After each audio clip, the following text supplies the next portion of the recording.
السلام عليكم ورحمة الله وبركاته. إن الحمد لله نحمده ونستعينه ونستغفره ونؤمن به ونتوكل عليه ونعوذ بالله من شرور أنفسنا ومن سيئات أعمالنا. من يهده الله فلا مضل له ومن يضلله فلن تجد له وليا مرشدا. ونشهد أن لا إله إلا الله لا شريك له لا ند له ولا مثل له ولا مثيل له. ونشهد أن سيدنا حبيبنا ومولانا محمد الذي أرسله بالحق بشيرا ونذيرا وداعيا إلى الله بإذنه وسراجا منيرا. أما بعد فقد قال الله سبحانه وتعالى في كلامه المجيد: فأعوذ بالله من الشيطان الرجيم. بسم الله الرحمن الرحيم.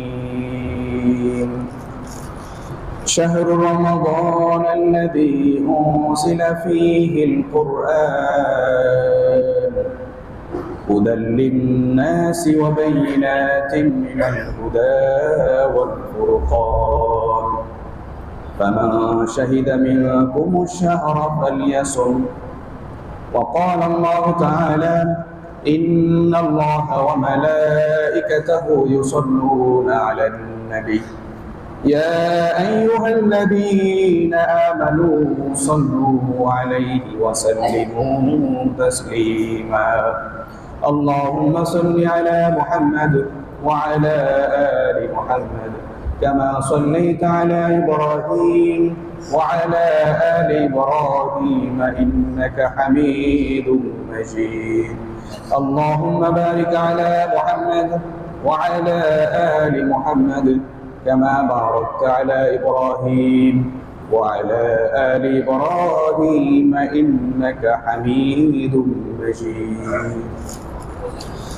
আরশে আজিমের মহান অধিপতি রব্বুল ইজ্জাত ওয়াল জালালের দরবারে লাখ কোটি শুকর গুজার করছি যে এই মহান মনিব আমাদেরকে শাবান মাসের শেষ জুমা, রমাদানের খুবই নিকটতম সময়ে আমাদেরকে আল্লাহর মসজিদে এসে আগে ভাগে বসার সুযোগ করে দিয়েছেন, জুমার খুতবা শোনার সৌভাগ্যের অধিকারী করেছেন। সকলে বলি আলহামদুলিল্লাহ।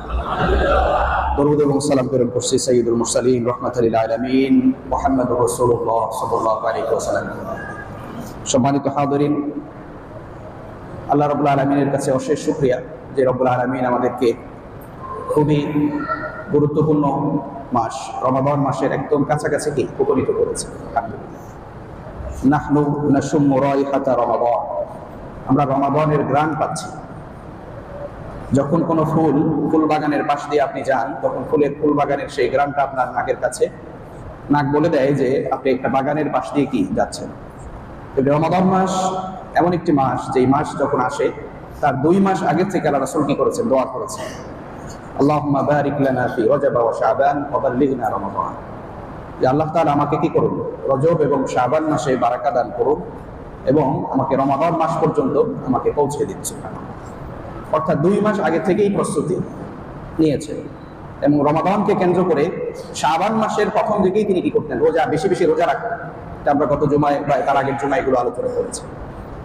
তো আজকে যেহেতু আমাদের রমাদান খুবই সামনে, বলা যায় আগামী কাল রাত থেকেই তারাবি শুরু হওয়ার সম্ভাবনা রয়েছে, বা আগামী সূর্যাস্তের পর থেকেই আগামীকাল রমাদান শুরু হতে পারে ইনশাআল্লাহ। আমরা আল্লাহর কাছে দোয়া করি আল্লাহ যেন আমাদের এই রমাদান থেকে বঞ্চিত না করেন। তো একজন মুমিনের রমাদান মাস আসছে, একজন মুমিনের কি প্রস্তুতি থাকা দরকার, একজন মুমিন কি ধরনের প্রিপারেশন রাখবে রমাদানের জন্য, আমরা আজকের জুমায় সেটা জানার চেষ্টা করব। তো রমাদান নিয়ে এত প্রস্তুতি, এত আয়োজন কেন? আল্লাহ তাআলা এই রমাদানের আগমন উপলক্ষে তিনি নিজেই কি রেখেছেন? অনেক প্রস্তুতি নিয়ে রেখেছেন। যদিও আমাদের প্রস্তুতি এবং আল্লাহ তাআলার প্রস্তুতির মধ্যে কি রয়েছে? অনেক ব্যবধান রয়েছে। আমরা রমাদান আসলে প্রস্তুতি নেই কিসে? যে এই মাসে প্রচুর ইনকাম করতে হবে, না হলে ঈদের মার্কেট জমবে না।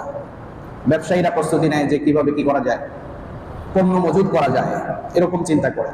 বেশিরভাগ না, মানে সবাই নয়, বেশিরভাগ। তারা দেখবেন এই সময় রমাদান যখন আসে তখন বাজারে দ্রব্যমূল্যের দাম ব্যাপক হারে বেড়ে যায়। জামা কাপড়ের দাম ঈদ উপলক্ষে যেই জামার দাম আপনি যদি 1000 টাকা দিয়ে কিনেছেন সেটার দাম হয়ে যায় 1500 থেকে 2000 টাকা। এরকম বিভিন্ন জিনিসের দাম কি হয়ে যায়, হুহু করে বেড়ে যায়। খাদ্যদ্রব্য বাজারে পর্যাপ্ত অনেক সময় পাওয়া যায় না, পাওয়া গেলেও অনেক দাম। আপনি মাছের বাজারে যাবেন, দেখবেন প্রচুর দাম। গোশতের বাজারে যাবেন, সেখানেও দাম বেড়ে গেছে। রমাদান উপলক্ষে রমাদানের আগের দিন দেখবেন সব দাম বেড়ে গেছে। ঘটনা কি? খাদ্য মন্ত্রণালয় অস্থির হয়ে পড়ে যে কিভাবে দেশে খাদ্যের একটা এই সংকট তারা মোকাবেলা করবে, কিভাবে বাজার নিয়ন্ত্রণ করবে। এটা নিয়ে খাদ্য মন্ত্রণালয়ের চিন্তার কোনো শেষ নেই। মানে এমন একটা ভাবসাব নিয়ে আমরা চলছি যেন রমাদান এসেছে এই ভোগের জন্য। রমাদান এসেছে আমরা কিভাবে বেশি বেশি টাকা কামাই করব এই মাসে, এবং কিভাবে আমরা নিজেরা খরচ করব, মানে খাইতে হবে বেশি। এই জন্য এমন খাওয়া খাই আমরা, বাজারে সংকট ফেলে দিই।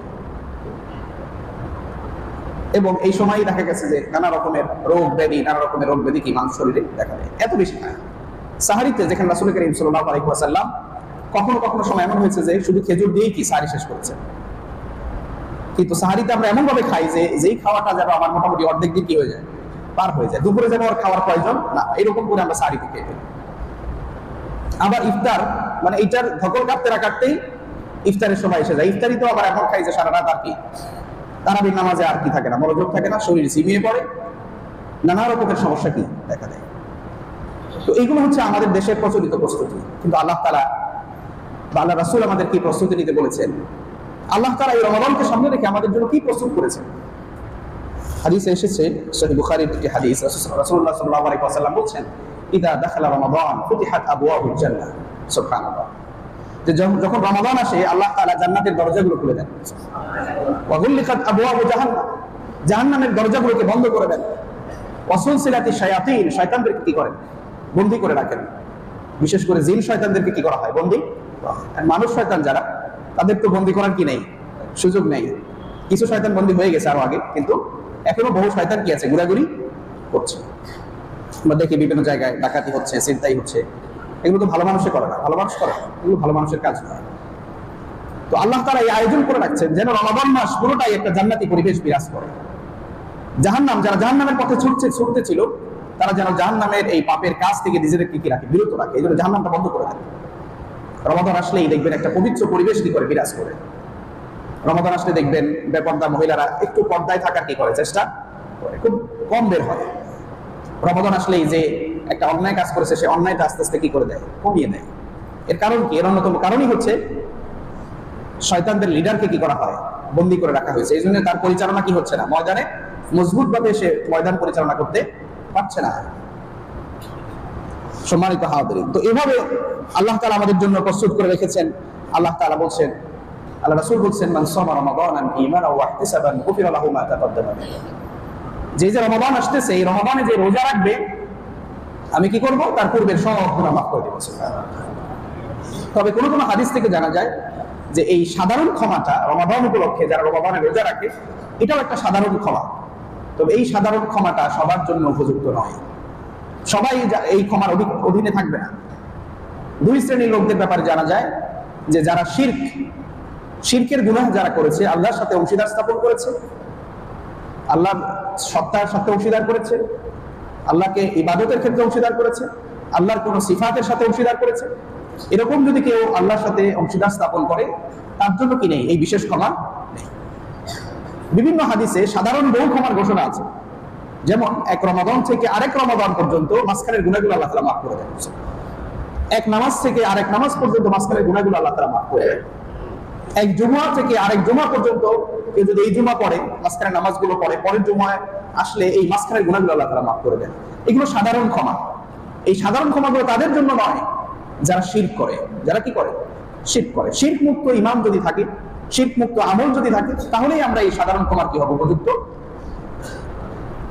দ্বিতীয় আরেকটি বিষয় আমরা জেনেছি এর আগেও, যে হিংসা বিদ্বেষ মুক্ত যদি আমাদের জীবন থাকে, আমাদের আমল হয় যে কারো প্রতি আমি হিংসা লালন করছি না, কারো প্রতি শত্রু করছি না, তাহলেও কি হয়, আল্লাহ তাআলা এই সাধারণ ক্ষমার অধিকারী আমি হয়ে যাই। অর্থাৎ হিংসা বিদ্বেষ যদি আমার মনে থাকে তাহলে আমি এই সাধারণ ক্ষমা পাবো না। তো আল্লাহ তাআলা এরকম নানা ক্ষমার ঘোষণা দিয়ে রাখছে।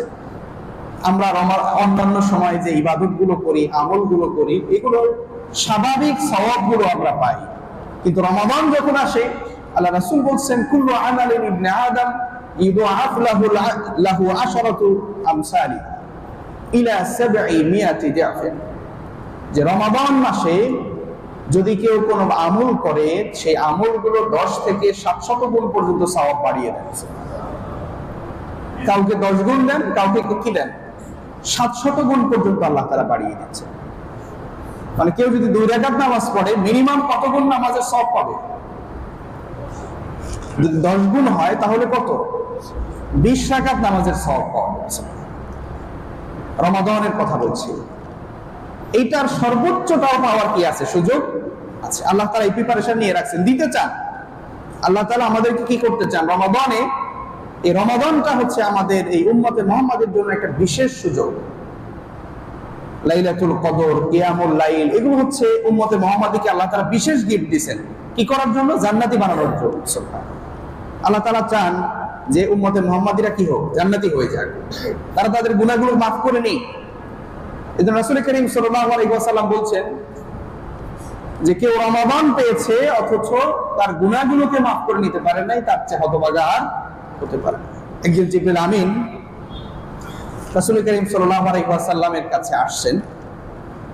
রাসূলুল্লাহ সাল্লাল্লাহু আলাইহি ওয়াসাল্লাম মসজিদের মিম্বারে উঠবেন, এরকম সিঁড়ি বা মিম্বারের যে সিঁড়িগুলো আছে, তিনি প্রথম সিঁড়িতে পা দিলেন, বললেন আমিন। দ্বিতীয় সিঁড়িতে পা দিলেন, বললেন আমিন। তৃতীয় সিঁড়িতে পা দিয়েও বললেন আমিন। সাহাবায়ে কেরাম আরজ করলেন, ইয়া রাসূলুল্লাহ, আপনি 3 বার আমিন বললেন, আমরা কিছুই বুঝিনি। তো তখন জিবরিল আমিন এসে বলল, তিনি বললেন জিবরিল আমিন আমার কাছে এসেছে ওহী নিয়ে। সে আমাকে বলেছে আমি 3 বার আমিন বলেছি। তার প্রথমবারের অর্থ হচ্ছে যে কেউ রমাদান মাস পেয়েছে কিন্তু তার গুনাহগুলো ক্ষমা করতে পারে নাই, তার কি হোক? ধ্বংস হোক। তো জিবরিল আমিন দোয়া করেছে, আল্লাহ রাসূল কি বলেছেন? আমিন বলেছেন। তো হতভাগা হচ্ছে তারাই যারা রমাদান মাস পেয়েছে অথচ নিজেকে পূত পবিত্র করতে পারে না, নিজের গুনাহগুলো মাফ করে নিতে পারে না, তার চেয়ে আর হতভাগা হতে পারে। তো এটা একটা বিশেষ সময়, বিশেষ মুহূর্ত। এমনকি এটা একটা এমন সময় রাসূল করিম সাল্লাল্লাহু আলাইহি ওয়াসাল্লাম বলছেন লিকুল্লি মুসলিমিন দাওয়াতুন মুস্তাজাবা ফি শাহরি রমাদান। রমাদান মাসে কোন মুমিন দোয়া করবে, সেই দোয়াটা অবশ্যই আল্লাহ তাআলা কি করবেন? কবুল করে নেবেন। হাদিসের মধ্যে এসেছে যে রমাদান মাসে দোয়া কবুলের মাস, ক্ষমার মাস, মাগফিরাতের মাস। আল্লাহ তাআলা ক্ষমা করে দেওয়ার জন্য রেডি হয়ে আছে। এই মাস যখন আসে আল্লাহ তাআলা বলেন ইয়া বাগিয়াল খাইর আকবিল, যারা তোমরা কল্যাণের প্রত্যাশী, যারা ভালো কাজ করছো, তারা দৌড়িয়ে ছুটে আসো, আমি তোমাদের এই ভালো কাজগুলো কি করব? কবুল করব। ইয়া বাগিয়াশ শার আকসির, যারা মন্দ কাজ করে বেড়াও, গুনাহের কাজ করে বেড়াও, পাপ কাজ করে বেড়াও, তারা আসো, তোমরা পাপ কাজগুলোকে কমিয়ে ফেলো, আকসির, কমাও। মানে এই মাস আসলে এটাকে বিশেষ নির্দেশনা। পবিত্র কোরআনে আর কোন মাসের নাম উল্লেখ নেই, শুধুমাত্র এই একটি মাসের কথা আল্লাহ তাআলা পবিত্র কোরআনে উল্লেখ করেছেন। সেটি হচ্ছে কি? শাহরু রমাদান, রমাদান মাস। এই রমাদান মাসের পরিচয় করতে গিয়ে আল্লাহ তাআলা বলছেন আল্লাযী উনজিলা ফীহিল কুরআন, এই মাসে কি হয়েছে? কোরআন নাজিল হয়েছে। রমাদান মাস কিন্তু পরিচয় করে দিতে বলা হয় নাই যে এই মাসে রোজা ফরজ করা হয়েছে, এটা আল্লাহ তাআলা বলেন। এটা বলছেন, রোজার কথা বলছেন একটু পরে গিয়ে, কিন্তু এই মাসের পরিচয় করিয়ে দেয়া হচ্ছে কিসের সাথে? আল্লাযী উনজিলা ফীহিল কুরআন, এই মাসে কোরআন নাজিল হয়েছে। তার মানে এই মাসের মর্যাদা কিসের কারণে? কোরআনের কারণে। তো এই কোরআন, এই কোরআনের সাথে যারাই যখন সম্পৃক্ত হবে তারা কি হবে? সম্মানিত হবে। মানুষদের মধ্যে শ্রেষ্ঠ মানুষ হচ্ছে তারা যারা হচ্ছে খায়রুকুম মান তাআল্লামাল কুরআন ওয়া আল্লামা, যারা কোরআন শিখে অন্যদেরকে শিখায়, তারা হচ্ছে শ্রেষ্ঠ মানুষ। আবার যে নবীর প্রতি কোরআন নাযিল হয়েছে তিনি কি? সর্বশ্রেষ্ঠ নবী। যে রাতে কোরআন নাজিল হয়েছে সেই রাত হয়ে গেছে খায়রুম মিন আলফি শাহর, 1000 মাসের চেয়ে কি উত্তম। আপনি ওই এক রাতে যদি ইবাদত করেন 84 বছর ইবাদতের সমান সওয়াব পেয়ে যাবেন। কিসের কারণে? কারণ ওই রাতে কি হয়েছে? কোরআন নাজিল হয়েছে। তো কোরআনের সাথে সম্পৃক্ত হয়ে কি হয়? সবাই মর্যাদার আসলে আসলে। তো এই জন্য কোরআন যদি আপনার ব্যক্তি জীবনে থাকে, কোরআন যদি আপনার পরিবারে থাকে, কোরআন যদি আপনার সমাজে থাকে, তাহলে সেই ব্যক্তি, সেই পরিবার, সেই সমাজ জান্নাতি সমাজ, পরিবার, ব্যক্তিতে পরিণত হয়ে যাবে। রাসূল করিম সাল্লাল্লাহু আলাইহি ওয়াসাল্লাম জাহিলি যুগের সেই ভয়াবহ অবস্থা থেকে বা সেই অন্ধকার আচ্ছন্ন একটি পৃথিবীকে তিনি যেই আলো দিয়ে সেই পৃথিবীকে আলোকিত করেছেন, যেই সবচেয়ে খারাপ সমাজকে তিনি সবচেয়ে সর্বোৎকৃষ্ট সমাজে তিনি পরিণত করেছেন, কি দিয়ে? সেটি হচ্ছে কোরআন। তো এই কোরআন দিয়ে যে সমাজ সুন্দর হয়, এই কোরআন দিয়ে যে একটা পরিবার সুন্দর হয়, এই কোরআন দিয়ে যে ব্যক্তির জীবন সুন্দর হয়, তার বাস্তবায়ন কোরআন নাজিল হওয়ার পরেই করে গেছেন মুহাম্মদ রাসূলুল্লাহ সাল্লাল্লাহু আলাইহি ওয়াসাল্লাম।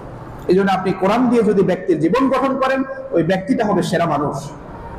কোরআন যদি আপনার পরিবারে থাকে, ওই পরিবারটা হবে সেরা পরিবার। কারণ এই কোরআনের সাথে যারাই যেভাবে সম্পৃক্ত হয়েছে তারা কি হয়ে গেছে? সেরা হয়ে গেছে।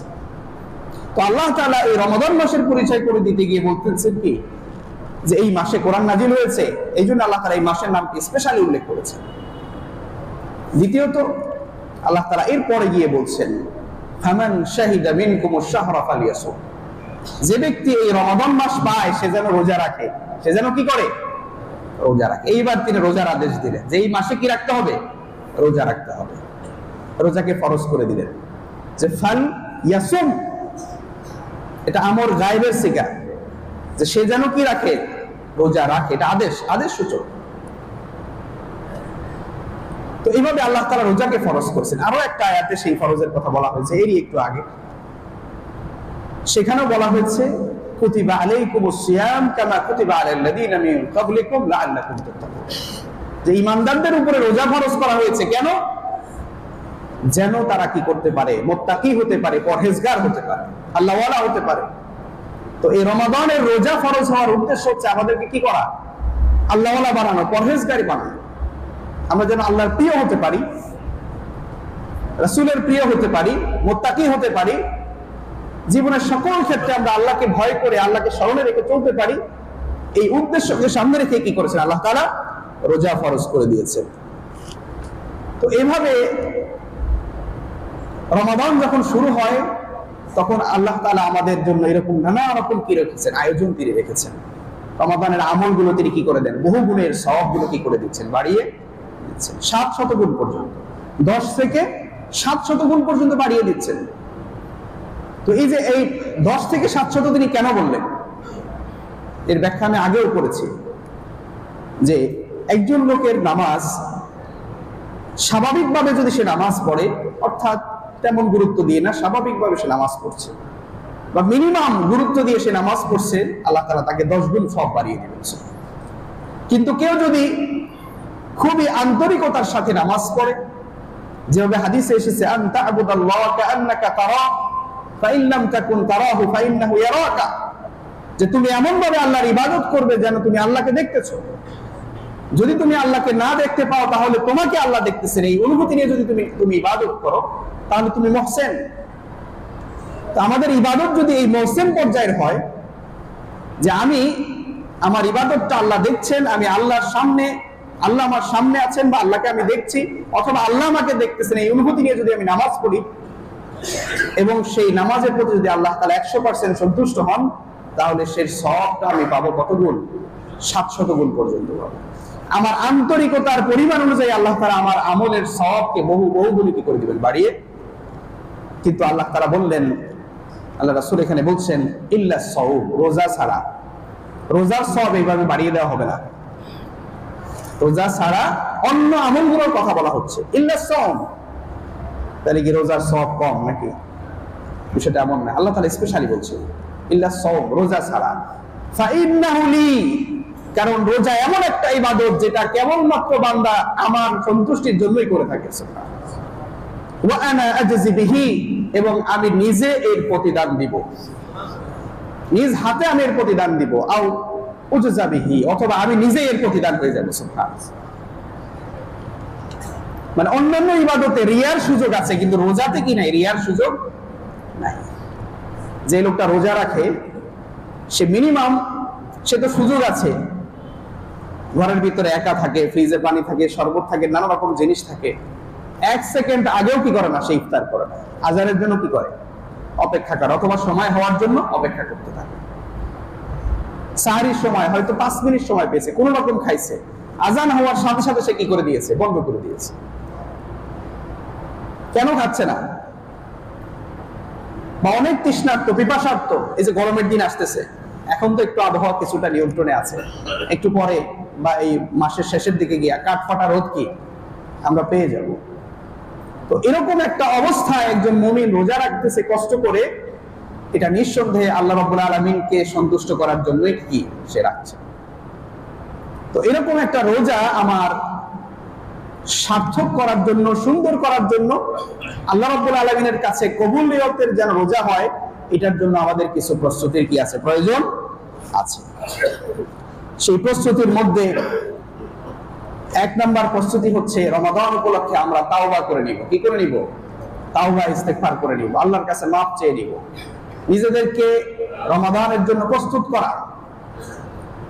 নিজেরা তাওবা করে যখন আমি শুরু করব, কারণ একজন মুমিন গুনাহরত অবস্থায় অন্যান্য আমলগুলো আল্লাহর কাছে তেমন বেশি সন্তোষজনক হয় না। এজন্য আপনি তাওবা করে নিয়ে যদি নতুন আমল শুরু করেন, তখন আল্লাহ তাআলার কাছে এটা কি হয়? প্রিয় হয়, ভালো লাগে যে না, লোকটা তাওবা করে আমার কাছে মাপ চেয়ে আবার কি করেছে? সে নতুন করে শুরু করেছে। রমাদান পর্যন্ত এখনো কি রমাদানের অন্তত 1 দিন বাকি আছে, অন্তত আজকের দিন, আগামীকাল, এই 2টা দিন এখনো কি আছে? রমাদানের বাকি আছে। এই জন্য আল্লাহর কাছে দোয়া করা যে আল্লাহ তাআলা যেন আমাকে রমাদান পর্যন্ত আমার হায়াতকে কি করে দেন? বৃদ্ধি করে দেন।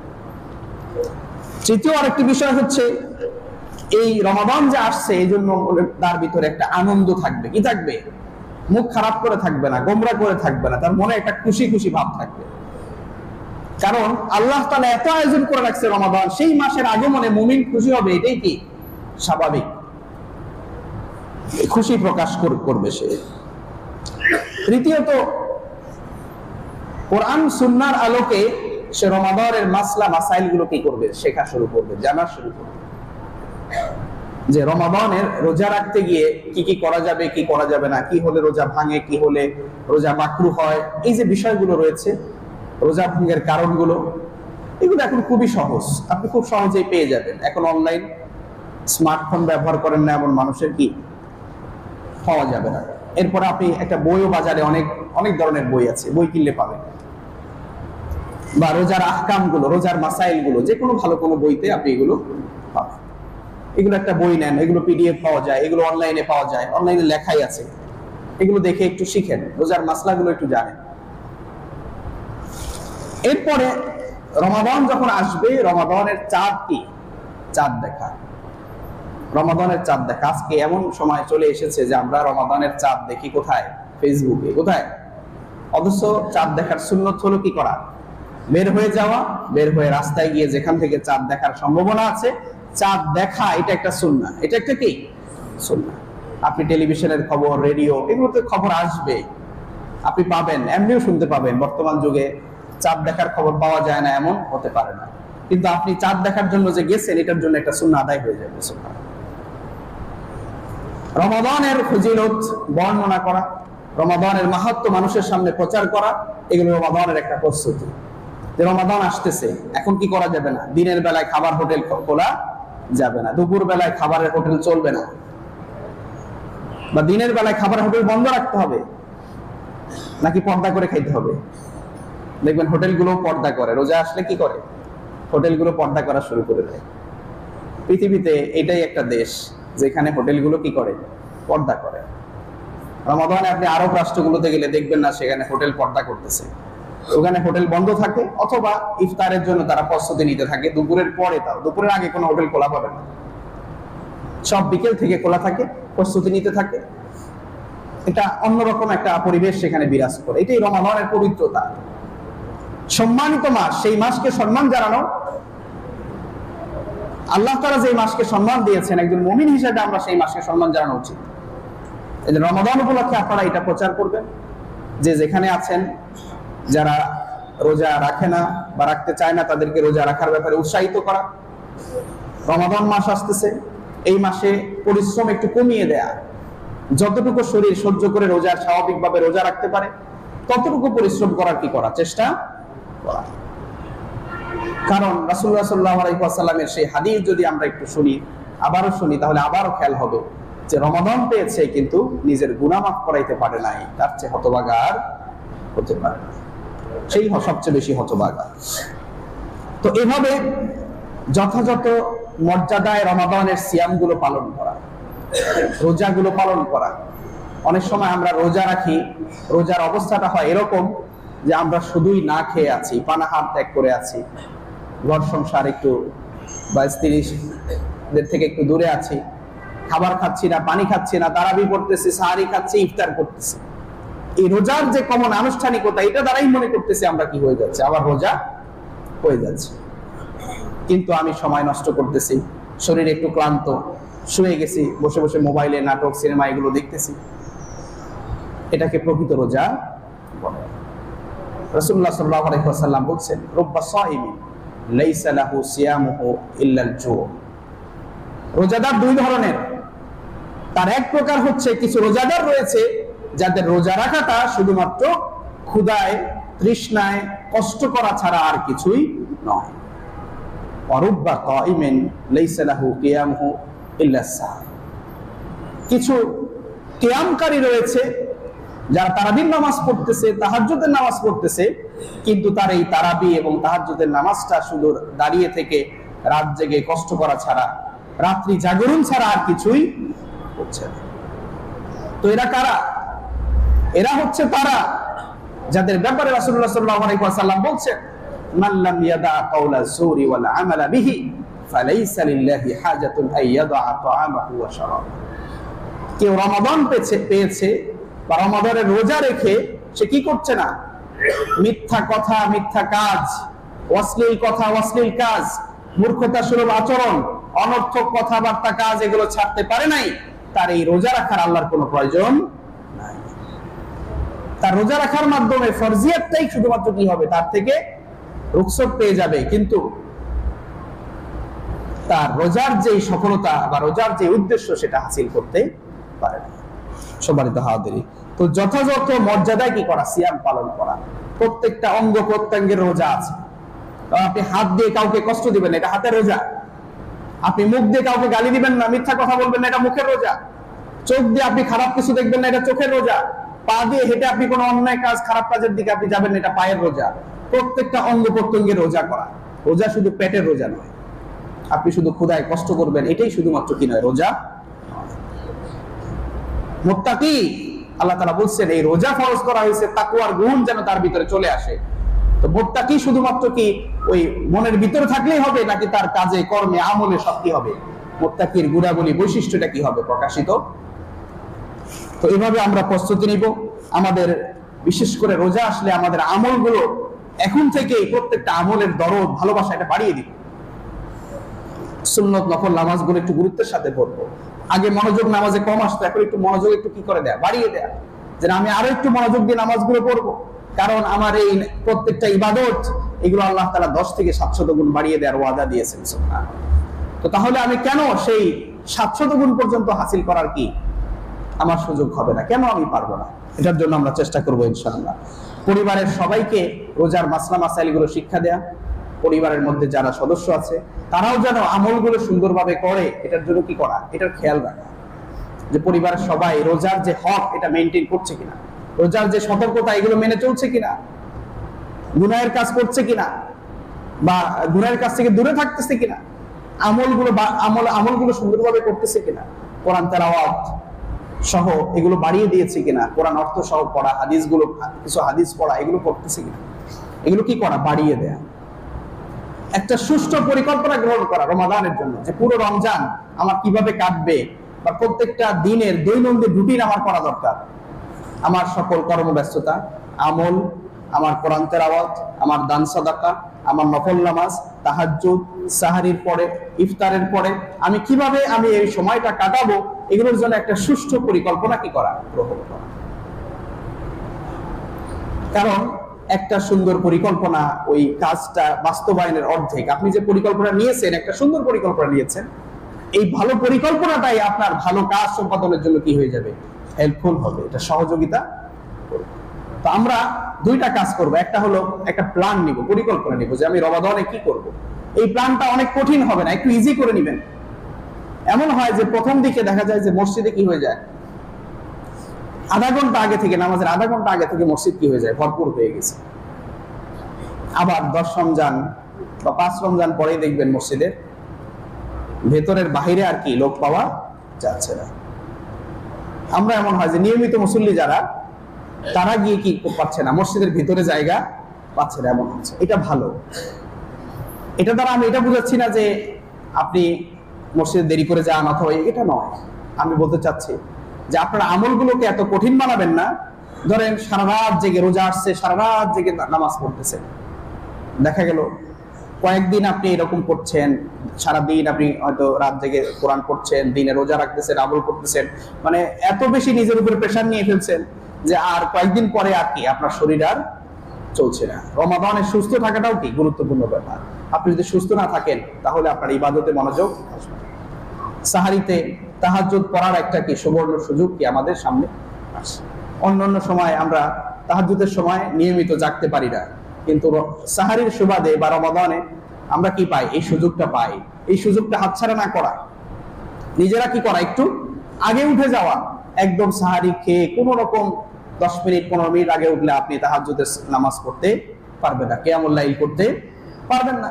আপনি অন্তত 1 ঘন্টা আগে উঠেন, সাহারির শেষ টাইমের 1 ঘন্টা আগে উঠেন, আধা ঘন্টা একটু নামাজ পড়েন, 20 মিনিট নামাজ পড়েন, 10 মিনিট নামাজ পড়েন, 2 রাকাত নামাজ পড়েন। এখানে কত রাকাত নামাজ পড়ছেন এটা গুরুত্বপূর্ণ নয়, আপনার নামাজটা কতটুকু কোয়ালিটিপূর্ণ হয়েছে। কোয়ান্টিটি এখানে গুরুত্বপূর্ণ নয়, কোয়ালিটিটা কি গুরুত্বপূর্ণ। আপনি যেই সূরাটা সবচেয়ে বেশি লম্বা পারেন, ওই সূরাটা দিয়ে কি করেন, নামাজ পড়েন। আল্লাহ তাআলা আপনার এই যে শেষ রাতের যে ইবাদতগুলো, এটা আল্লাহর বেশি কি, খুব বেশি পছন্দের। আল্লাহ তাআলা অনেক বেশি পছন্দ করেন। এই শেষ রাতের ইবাদতের কারণে আল্লাহ তাআলা বান্দার অনেক কাছাকাছি চলে যায়, আল্লাহর প্রিয় বাজন কি হয়ে যায়। এটা বিশেষ ইবাদত, এটা করা এবং এইটার ধারাবাহিকতা কি করা, কিছু জারি রাখা। অনেক সময় রমাদান শেষ হয়ে গেলে আমরা কি করি না, আর রাতে জাগি না, মাঝে মাঝে জাগা চেষ্টা করা, নিয়মিত না পারলে মাঝে মাঝে করা। রাসূলুল্লাহ সাল্লাল্লাহু আলাইহি ওয়াসাল্লাম তাহাজ্জুদের নামাজ কি করতেন না, সহজে ছাড়তেন না। তিনি ছাড়তেন কেন? তিনি ছাড়তেন এই জন্য যে এটা যেন আমার উম্মতের উপরে ফরজ বা ওয়াজিব না হয়ে যায়। এটা ফরজ বা ওয়াজিব হয়ে গেলে আমাদের জন্য অনেক কি ছিল, কঠিন ব্যাপার ছিল। তিনি আমাদের প্রতি অনেক বেশি ভালোবাসা পোষণ করেন, আমাদেরকে ভালোবাসেন। এই জন্যই তিনি কি করেছেন, একটু সহজ করে গেছেন, যে এটাকে নফল ইবাদত করেছেন। কি করেছেন? ফাতাহাজ্জাদ বিহি নাফিলাতাল লাক। তবে আল্লাহ তাআলা তার জন্য একটু স্পেশালি বলেছেন, এটা আপনার একটা অতিরিক্ত কাজ, এটা করবেন। সুবহানাল্লাহ। আল্লাহ তার রাসূলের জন্য এটা কি করেছেন, এটা মানে বাধ্যতামূলক করে দিয়েছেন, এটা আপনি করবেন, এটা আপনার জন্য অতিরিক্ত একটা বাড়তি দায়িত্ব, এটা আপনি করতে থাকবেন। এজন্য তিনি সাধারণত তাহাজ্জুদের নামাজ ছাড়তেন না। তো এটা একটা বিশাল সুযোগ আমাদের জন্য যে আমরা কি করব, তাহাজ্জুদের নামাজ কি করব, গুরুত্বের সাথে করব এবং সেই সময় একটু জাগ্রত হব। সাহারিতে অনেক বেশি খাবো না, স্বাভাবিক খাবার। একজন মানুষ স্বাভাবিক খাইলে যতটুকু খাওয়া যায় এতটুকু, এর চেয়ে বেশি খাওয়ার দরকার নাই। পেট পুরে খাওয়া এটা ভালো মুমিনের কি নয়, বৈশিষ্ট্য নয়, রাসূলের সুন্নাহ নয়। যেই পেটটা একদম ভরপুর করে খায় ওই পেটটাকে নিকৃষ্ট পেট বলা হয়েছে হাদিসে। যে পেটটার মধ্যে খাওয়ার পরে আর কি থাকে না, জায়গা খালি থাকে না, এটাকে বলা হচ্ছে নিকৃষ্ট পেট। এবং যারা এরকম ভরপুর খায় এদেরই দেখবেন এই পেটগুলো হচ্ছে রোগের ফ্যাক্টরি, রোগের ফ্যাক্টরি। নানা রকম সমস্যা এখান থেকে হয়, ফুড পয়জন হয়, গ্যাস্ট্রিক হয়, হজম শক্তি সমস্যা হয়, পাকস্থলী, ডাক্তার আরো ভালো বলতে পারবেন। এরকম নানা রকম সমস্যা তার কি এখান থেকে তৈরি হয়। সাহারিতে স্বাভাবিক পরিমাণে খাওয়া, যে আমি অন্য বেলায় যেরকম সাধারণ দিনে আমি যেরকম খেয়েছি এরকম খাওয়া। প্রত্যেক সাহারিতে অন্তত একটা হলেও খেজুর খাওয়া। কি খাওয়া? খেজুর খাওয়া সুন্নাহ। আর সাহারি করা, অনেকে আছে সাহারি না করে তোরে রাতের একটু শেষের দিকে খেয়ে শুয়ে পড়ে, একবার ফজর নামাজ পড়ে। এতে করে সাহারির বরকত থেকে কি হয়, বঞ্চিত হয়ে যায়। কারণ সাহারি এমন একটা খাবার, যেই খাবার খাইলে কি হয়, আল্লাহ তাআলা সওয়াব দেন। সুবহানাল্লাহ, আপনি খাচ্ছেন, আল্লাহ তাআলা এই খাওয়ার বিনিময়ে আপনাকে কি দিচ্ছেন, স্পেশালি সওয়াব দিচ্ছেন, এবং এটার মাধ্যমে আপনার বারাকা দিবেন আল্লাহ তাআলা। শুধু সওয়াবই নয়, আপনার আমলে, আপনার ইবাদতে আল্লাহ তাআলা কি দিবেন, বারাকা দান করবেন। সুবহানাল্লাহ। তাহলে আপনি কেন এটা খাবেন না? এটা খাবেন, এই খাওয়াটাও একটা কি, ইবাদত। ইফতার করা, সাহারি করা, এগুলো ইবাদত। তো এভাবে সারাদিনের একটা সুন্দর কর্মপরিকল্পনা আপনি গ্রহণ করবেন। ফজরের নামাজ পড়েই বিছানায় চলে যাবেন না, ফজরের নামাজ পড়ে একটু তেলাওয়াত করেন, সূর্য ওঠা পর্যন্ত একটু অপেক্ষা করেন, সূর্য ওঠার পরে একটু শুতে যান। দিনের ঘুম 2 থেকে 1 ঘন্টা, এটা যথেষ্ট ঘুম। কেউ যদি দেওয়ার সুযোগ থাকে, সময় থাকে, দিলেন 2 থেকে 1 ঘন্টা, 1 থেকে 2 ঘন্টা ঘুম দেওয়াটা, এটা হতে পারে, সমস্যা না। তবে আপনি ফজরের নামাজ পড়েই শুয়ে যাবেন না, এতে করে পেট নানা রকম সমস্যা হয়, আর একটা বরকত থেকে আপনি বঞ্চিত হন। কারণ রাসূল করিম সাল্লাল্লাহু আলাইহি ওয়াসাল্লাম আমাদেরকে বলেছেন, বা আমাদের উদ্দেশ্যে আল্লাহর কাছে দোয়া করেছেন, আল্লাহুম্মা বারিক লি উম্মতি ফি বুকুরিহা, হে আল্লাহ, আমার এই উম্মতের জন্য আপনি সকাল বেলায় বরকতে পরিপূর্ণ করে দেন। সুবহানাল্লাহ। এই বরকতটা পাবেন আপনি যদি সূর্যোদয় পর্যন্ত কি থাকেন, জাগ্রত থাকেন। এরপরে আপনি যান, কিন্তু সূর্য ওঠা পর্যন্ত আপনি কি করেন? সূর্য ওঠার আগেরটা, এটা বুকরা বা এই প্রত্যুষ বলা হয়ে থাকে, মানে এটা ফজর থেকে শুরু করে এই সূর্যোদয় পর্যন্ত যে সময়টা, এটা হচ্ছে বরকতের সময়। এই সময় আপনি না ঘুমায় একটু কোরআন তেলাওয়াত করেন। কারণ রমাদান মাসে যারা কোরআন তেলাওয়াত করবে, কোরআন তাদের জন্য কিয়ামতের দিন আল্লাহর কাছে সুপারিশ করবে। আপনি কি চান না কিয়ামতের দিন আপনার জন্য একজন দাঁড়িয়ে যাক উকিল হিসেবে? রোজা আপনার জন্য উকিল হিসেবে দাঁড়ায় যাবে। রোজা আল্লাহর কাছে ফরিয়াদ করবে, আয় রব্বি ইন্নী মানাতুহু তা'আমা ফিল লাইল ওয়া শাহওয়াতুহু ফিন নাহার। সে আল্লাহর কাছে বলবে, আল্লাহ, এই রোজাদার, ইনি রোজাদার ছিলেন, আমি তাকে কি করেছি, দিনের বেলায় পানাহার থেকে, স্ত্রী সহবাস থেকে কি রেখেছি, তাকে বিরত রেখেছি, আমি তার ব্যাপারে সুপারিশ করছি। ফাশাফি'নি ফিহি, আপনি তার ব্যাপারে আমার সুপারিশ কবুল করেন। আল্লাহ তাআলা তার সুপারিশ কবুল করে নেবেন। সুবহানাল্লাহ। এরকম একজন সাহায্যকারী দরকার আছে না কিয়ামতের মাঠে? বিচারের মাঠে এরকম একজন সাহায্যকারী দরকার নাই? তাহলে আপনি রোজাটা যত্ন করে রাখবেন, কারণ রোজা আপনার জন্য কিয়ামতের দিন সব সুপারিশ করে। এরপরে কোরআনও বলবে, আয় রব্বি ইন্নী মানাতুহু নাওমা ফিল লাইল, আমি রাতে তাকে ঘুমাইতে দেই নাই ঠিক মতো। সে রাতে, এই রাতে উঠে সে তারাবির নামাজ পড়েছে, লম্বা সময় ধরে সে কি করেছে, তেলাওয়াত করেছে অথবা শুনেছে, কোরআনের কারণে সে জেগেছিল। এরপরে সে কি করেছে, সে রাতের শেষ ভাগে আবার কি করেছে, আবার জেগে কোরআন তেলাওয়াত করেছে। আপনি হয়তো অনেক সূরা মুখস্থ নাই, আপনি ছোট ছোট সূরা দিয়ে 2 রাকাত বা 4 রাকাত তাহাজ্জুদের নামাজ পড়লেন, পড়ার পরে আপনি একটু কোরআন শরীফে বসে রাতে পড়েন।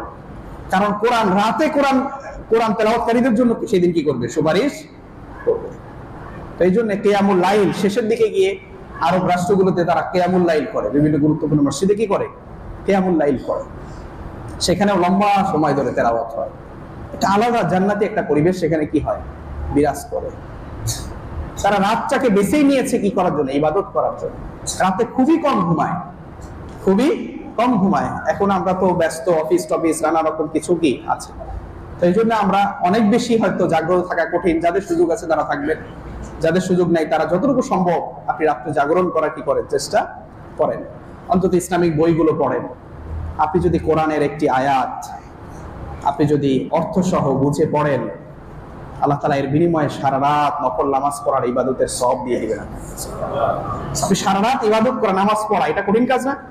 কিন্তু আপনি যদি একটা কোরআন শিক্ষা করেন, কোরআনের একটা আয়াত যদি আপনি বুঝেন, শিখেন, তাফসীর পড়েন, ব্যাখ্যা পড়েন, বোঝার চেষ্টা করেন, এর বিনিময়ে আল্লাহ তাআলা এত বড় কি রিওয়ার্ড আপনাকে দিবেন। তো এটার জন্য নিজেদেরকে একটু পরিশ্রম করতে হবে না? পরিশ্রম করা দরকার।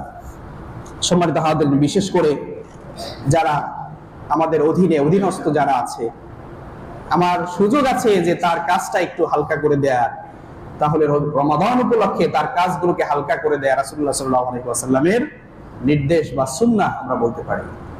রাসূল সাল্লাল্লাহু আলাইহি ওয়াসাল্লাম বলছেন, তোমরা রোজার দিনে কি করো, তোমাদের অধীনস্থদের কাজগুলোকে, পরিশ্রমগুলোকে, এগুলো কি করে দাও, একটু সহজ করে দাও। আগে হয়তো সে 8 ঘন্টা ডিউটি করছে, এটা 2 ঘন্টা 1 ঘন্টা কমায় দাও। যতটুকু হোক, একটু হলেও মিনিমাম হলে কি করে দাও, কমিয়ে দাও, অর্ধেক করে দাও, আরো ভালো। যে যতটুকু ইহসান করবেন আহসিন কামা আহসানাল্লাহু ইলাইক, যে আপনি তাদের প্রতি ইহসান করুন যেভাবে আপনার প্রতি কি করেছে আল্লাহ তাআলা ইহসান করেছেন। আপনাকে ইহসান করেছেন, আপনাকে আল্লাহ তাআলা তাদের উপরে দায়িত্বশীল বানিয়েছেন, তার উপরে সম্মানিত করেছেন। তো আপনিও তাদেরকে কি করুন, আল্লাহ যেরকম আপনাকে সম্মানিত করেছেন আপনিও তাদের প্রতি কি করেন, ইহসান করেন। লস হবে না, লস হবে না। ব্যবসায় বরকত, কাজে কর্মে বরকত, শুধু সময় দিলেই হয় না। আল্লাহ রাব্বুল আলামিনের সন্তুষ্টি যদি থাকে তাহলে বরকত কোন দিক থেকে কিভাবে আসবে আপনি বুঝতে পারবেন না। অন্তত আল্লাহ তাআলা, আপনি এই যে আল্লাহর হুকুম মেনে চলেছেন, রাসূলের সুন্নাহ অনুসরণ করেছেন, এইটার বিনিময়ে আল্লাহ তাআলা হয়তো বা আল্লাহ আপনাকে আখিরাতে বা পরকালে আপনাকে কি করবেন, এর মাধ্যমে সম্মানিত করবেন, আপনার মর্যাদাকে কি করে দিবেন, বাড়িয়ে দিবেন। আল্লাহ তাআলা কবুল করুন, আমিন। তো এভাবে আপনি এই রমাদান মাসটাকে এইভাবে প্রস্তুতি নিতে হবে। আপনি চেষ্টা করতে পারেন যদি আপনার হাতে সময় থাকে পুরো কোরআনটা কমপক্ষে একবার অর্থ সহ বুঝে পড়ার জন্য চেষ্টা করেন। এটা তো কোরআন নাজিলের মাস। এই মাসের গুরুত্ব কিসের কারণে? কোরআনের কারণে, রোজার কারণে নয়। এই মাসের গুরুত্ব কোরআনের কারণে। আমরা গোটা মাস কোরআন তেলাওয়াত শুনছি, এই যে এখানেও খতমে তারাবি হবে, আমরা নামাজ পড়বো, বেশিরভাগ মসজিদগুলোতে কি হয়, কোরআন খতম হয়, পুরোটা কোরআন আমরা তেলাওয়াত শুনি। কিন্তু সারা রাত কোরআন তেলাওয়াত শুনছি, দিনের বেলায় নামাজে কোরআন পড়ছি, কোরআন শুনছি, রাতে কোরআন তেলাওয়াত করছি, কিন্তু এই কোরআন কেন যেন আমাকে গাইড করতে পারছে না। কোরআন শোনার পরেও আমি গুনাহের কাজ করি, কোরআন শোনার পরেও আমি কি করছি, অন্যায় কাজ করছি। কেন? কারণ এই কোরআনের মধ্যে কি আছে এটা আমি বোঝার চেষ্টা করি না। কোরআন আসছে শাহরু রমাদান আল্লাযী উনজিলা ফীহিল কুরআন হুদাল লিন-নাস, কিসের জন্য আসছে? মানুষকে হেদায়েত দেওয়ার জন্য। আর এই হেদায়েতটা কিভাবে হবে যদি আপনি কোরআনটা অর্থ সহ না পড়েন, কোরআনটা যদি বুঝার চেষ্টা না করেন, তাফসীর না জানার চেষ্টা করেন, তাহলে কোরআনের এই হেদায়েত আমার আপনার কপালে কিভাবে নসিব হবে? এখন তো বাংলা কোরআন পাওয়া যায়, বাংলাতে অর্থ সহ কি পাওয়া যায়, কোরআন তাফসীর अवेलेबल আছে, আপনি রকমারি সহ অনলাইনেও পেয়ে যাবেন। এই যে বাইরের দোকানগুলোতেও কি আছে, এগুলো পাওয়া যায়। তাদেরকে বললে এই সপ্তাহে বললে আগামী সপ্তাহে কি এনে রাখবে, এটা খুবই সহজ এখন। তো আপনি বাসায়, আপনার বাসায় কোরআন হেদায়েতের সর্বপ্রথম সর্বশ্রেষ্ঠ গ্রন্থ, এরকম একটা কিতাব আপনার বাসায় থাকবে না, এটা তো হতে পারে না। হাদিসের গুরুত্বপূর্ণ হাদিসের গ্রন্থগুলো আপনার বাসায় থাকা দরকার। রিয়াদুস সালিহিন কমপক্ষে একটা রাখেন। ইমাম নববী রাহিমাহুল্লাহ উনি বুখারী মুসলিম সহ বিভিন্ন সহিহ হাদিসগুলোকে একত্র করে বিষয়ভিত্তিক কি করেছেন, আমল ইবাদত এগুলোকে সুন্দর করার জন্য কি করেছেন, হাদিসগুলোর একটা সংকলন করেছেন। তো ওনার সেই গ্রন্থ রিয়াদুস সালিহিন বিখ্যাত একটি গ্রন্থ, আপনি রাখেন, আপনার ঘরে একটা রাখেন, প্রতিদিন একটা দুটা করে হাদিস একটু পড়ার চেষ্টা করেন। কত সময় তো আমাদের চলে যায় এই যে অনলাইন ফেসবুকের কারণে। আজকে আমাদের সময় তসবির দানার মতো কি হয়ে যাচ্ছে, মনে হইতেছে এটা তসবির দানা, এটা আমি টিপতেছি, কি করতেছি, টিপতেছি, চলতেছে চলতেছে, কোনো শেষ হচ্ছে না। যতই এটা এমন একভাবে তৈরি করা হয়েছে যে আপনি এটা আপনার এটা বন্ধ করতে কি করবে না, মনে স্বাভাবিকভাবে চাইবে না। এখন তো আরো নতুন নতুন ফিচার যোগ করে এগুলোকে আরো কি করা হয়েছে, মানুষের সময় নষ্ট করার জন্য আরো নতুন নতুন আয়োজন এখানে সম্পৃক্ত করা হয়েছে। সম্মানিত হাজিরিন, এভাবে সময়গুলোকে আমরা কি করবো না, নষ্ট করবো না। দেখবেন আপনি কোরআন পড়তে বসছেন, কোরআন তেলাওয়াত করতে বসছেন, দেখবেন আপনার কেন যেন মনে হচ্ছে যে আপনার মনে হয় অনেক সময় চলে যাচ্ছে, কিন্তু আপনি ফেসবুক চালাইছেন কদিনে কয় ঘন্টা, একটু হিসাব করে দেখুন। কয় ঘন্টা আপনি ইউটিউবে সময় নষ্ট করছেন, কয় ঘন্টা আপনি বিভিন্ন ইয়েতে সময় নষ্ট করছেন, আর কয় ঘন্টা আপনি পড়তে বসছেন, আপনার ধৈর্য তৈরি হচ্ছে না। দেখবেন ফেসবুকে বা ইউটিউবে ওয়াজ শুনতে গেলেও বেশিক্ষণ শুনতে ইচ্ছে করে না, তেলাওয়াত শুনতে গেলেও দেখবেন বেশিক্ষণ শুনতে ইচ্ছে করে না, কিন্তু অন্য কিছুতে যান, দেখবেন আপনার সময় চলে যাচ্ছে। শয়তান আপনাকে এত মনে করতেছে, হাত পা টিপে দিচ্ছে যে আপনার খুব ভালো লাগতেছে, খুব কি আরামদায়ক মনে হচ্ছে। ইন্নাশ শাইতানা লাকুম আদুউম মুবিন, শয়তান তোমাদের প্রকাশ্য দুশমন, সুস্পষ্ট দুশমন। সে আমাদের কি করে, শিরায় উপশিরায় দিয়ে সে কি করে, গমন করে, সামনে পেছনে ডানে বামে চতুর্দিক থেকে সে কি করে, আমাদেরকে আক্রমণ করে। সেই আক্রমণের হাত থেকে নিজেকে রক্ষা করতে হলে আপনি কোরআন নামক হেদায়েত ছাড়া আপনার কপালে সেই আক্রমণ থেকে রক্ষা করার উপায় আপনার কপালে জুটবে না। অতএব রাসূল করিম সাল্লাল্লাহু আলাইহি ওয়াসাল্লামের সেই বাণীর মাধ্যমে আমি আজকের খুতবা শেষ করতে যাচ্ছি। তিনি বলেছেন, তারাকতু ফীকুম আমরাইনি লান তাদিল্লু মা তামাসসাকতুম বিহিমা কিতাবাল্লাহি ওয়া সুন্নাত রাসূলিহি আমি তোমাদের কাছে দুটি জিনিস রেখে যাচ্ছি, তোমরা যদি এই দুটি জিনিসকে দাঁত দিয়ে কামড়ে ধরতে পারো, শক্ত করে আঁকড়ে ধরতে পারো, লান তাদিল্লু, তোমরা কখনোই পথভ্রষ্ট হবে না। সেটি কি? কিতাব আল্লাহ, আল্লাহর কিতাব আল কোরআন, ওয়া সুন্নাত রাসূলিহি, রাসূলের সুন্নাহ হাদিস। আল্লাহ তাআলা আমাদের জীবনে কোরআন সুন্নাহর যে মিশ্রণ, এটা আমাদের জীবনের মধ্যে ঘটিয়ে দিন। আল্লাহ তাআলা আমাদের কোরআন সুন্নাহর পথ অনুসরণ করার তৌফিক দান করুন। কোরআনের মাস রমাদান মাস আমাদের সামনে আগত, রমাদানের যথাযথ মর্যাদা আমাদেরকে ধারণ করার তৌফিক দান করুন। রমাদানের এই মর্যাদা ধারণ করে যথাযথভাবে যেন আমরা রমাদানের প্রত্যেকটা রোজা আমরা কি করতে পারি, আমরা সুন্দরভাবে সম্পন্ন করতে পারি, সেই তৌফিক আমাদেরকে দান করুন। রমাদানের রোজাগুলো যেন আল্লাহ তাআলা আমাদের কবুল করে নেন, রমাদানের এই আমলগুলোকে যেন আল্লাহ তাআলা কবুল করে নেন। দিন শেষে, রমাদান মাসের শেষে আল্লাহ তাআলা যেন আমাদের গুনাহমুক্ত বান্দা হিসাবে আমাদেরকে প্রস্তুত করেন। যে ক্ষমার ঘোষণা আল্লাহ তাআলা দিয়েছেন, সেই ক্ষমার ঘোষণার উত্তরাধিকারী হওয়ার তৌফিক আমাদেরকে দান করেন। আমিন। ওয়া আখিরু দাওয়ানা আলহামদুলিল্লাহি রাব্বিল আলামিন। উভয় পাশে দান বাক্স